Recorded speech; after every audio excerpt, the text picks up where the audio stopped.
The hollow knock. They always say not to take the old logging road after dark. Locals call it Devil's Spine. I never believed in that kind of thing. Superstitions, campfire stories. But that night, with the rain coming down like it had a personal grudge against the earth, I didn't have a choice. The main highway was closed due to flooding, and GPS kept rerouting me through back roads until I ended up there. Tires hissing on wet gravel, windshield wipers squealing like something alive. My headlights barely cut through the fog. Trees leaned in too close, their limbs gnarled like they were trying to reach through the glass. I kept telling myself I'd be fine. Just keep driving. Just keep moving. Then the engine sputtered, coughed, and died. I sat there, stunned, gripping the wheel as rain hammered the roof, and the forest swallowed what little light I had left. I tried the ignition again. Nothing. The dash lit up once and flickered out. Phone? No signal. Of course. That's when I saw it. A faint, flickering light, off the road and deeper into the woods. My first instinct was to stay in the car, lock the doors, wait it out. But then the temperature dropped fast. I could see my breath fog the inside of the windshield.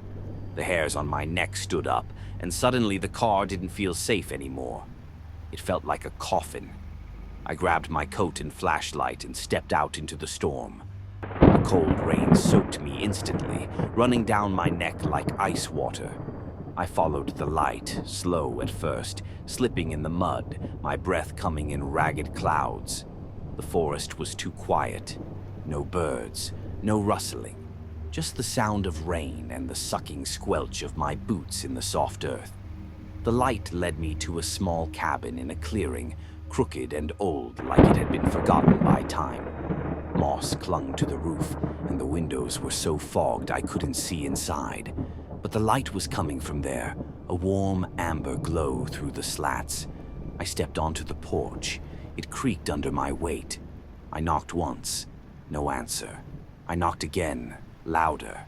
Then I heard it. Knock.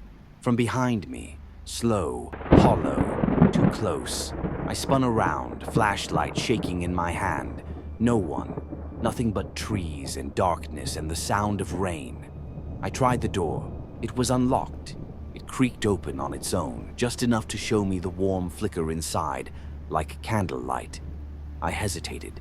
Every part of me said, don't go in.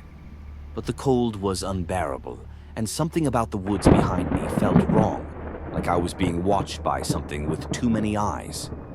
I stepped inside. The door slammed shut behind me. The cabin smelled of wet wood and something metallic, like rust or blood. A single candle burned on a table in the center of the room. The walls were bare except for something scratched into the wood. Symbols, carvings. Some of them looked like stick figures. Others didn't. I turned to leave. That's when I heard it again. Knock. But this time, from inside the wall. I froze. Knock. Knock. Slower. Louder. I backed toward the door, but it wouldn't open. I yanked the handle. It didn't budge. The knocking moved to another wall. Then the ceiling. Then the floor. Like something was crawling just beneath the surface, circling me. My flashlight flickered, then died.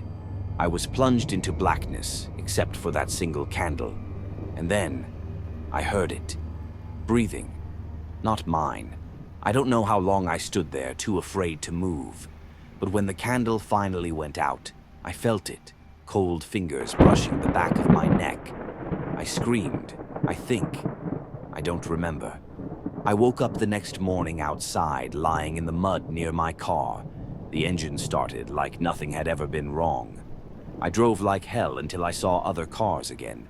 I never found that cabin again, no matter how many times I went back. The light, the knocking, the breathing. But every time it rains now, I swear I can still hear it. That hollow knock, just behind me.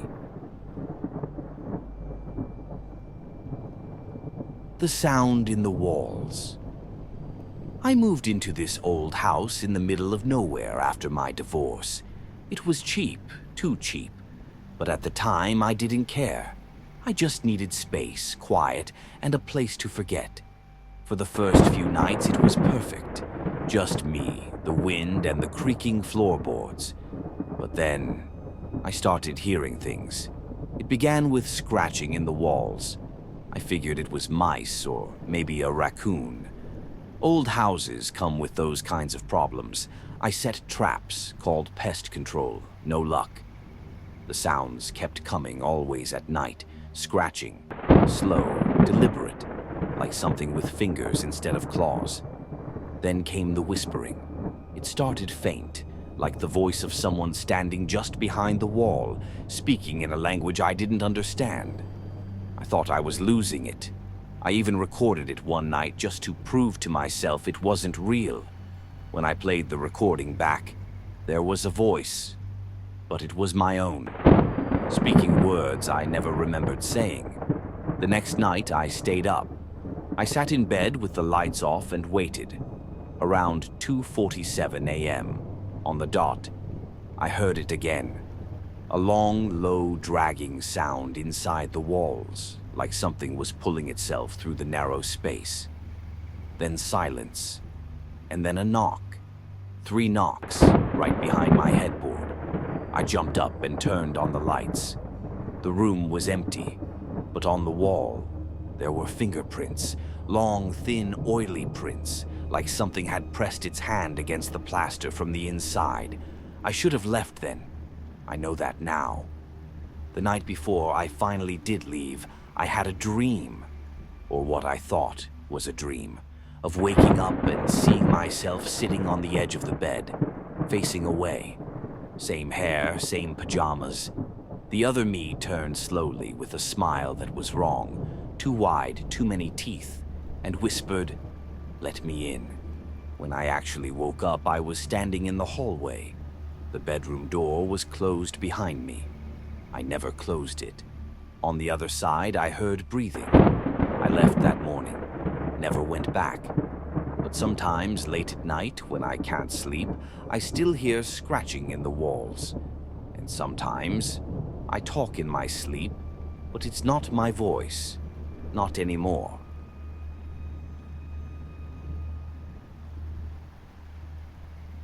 Room 313. They say don't stay on the 13th floor. I thought that was just superstition, old hotel folklore. But the hotel I stayed in last month didn't have a 13th floor, or so I thought. I was on a solo work trip in a city I'd never been to before. The hotel was old, ornate but worn down, with long hallways that smelled like dust, and a front desk clerk who barely looked up when I checked in. He handed me a key card and said, "You're in 313, elevators down. Take the stairs." I hesitated. Don't I need the 4th floor for 313?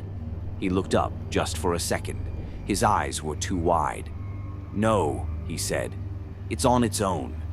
I found the stairs tucked in a side hallway, narrow and dim. The steps creaked under me. When I reached the 3rd floor, I expected to find room 309, 310, and so on. But the hallway was strange. There were no windows, no signs, just a long stretch of doors, all closed, all unnumbered, except one, 313. The door was dark wood, older than the others, like it didn't belong. I swiped the key card. It clicked. The lights inside flickered on. It was cold. Not the kind of cold you fix with a jacket. A deep cold. A wrong cold. The room was simple. Bed, desk, lamp. But everything felt just a little off. The walls had small stains like old water damage, but the pattern almost looked like symbols. There was a mirror across from the bed that seemed to hum when I looked at it too long. I tried to sleep, but I kept waking up to noises. Not loud, just small things. The rustle of paper, a breath, a low click like a door unlocking, though mine was shut. At one point, I heard the tap, tap, tap of something on the mirror. At 3:13 a.m., my phone buzzed. One new notification. Welcome back. No sender, no app, just that message. I sat up. The room looked darker than before, even with the lamp on. I checked the mirror and froze. My reflection was smiling. I wasn't. I backed away, but the reflection stayed still for a moment. Then it blinked. Not a normal blink, a slow, unnatural closing of the eyes, like it was watching me with something behind them. I ran.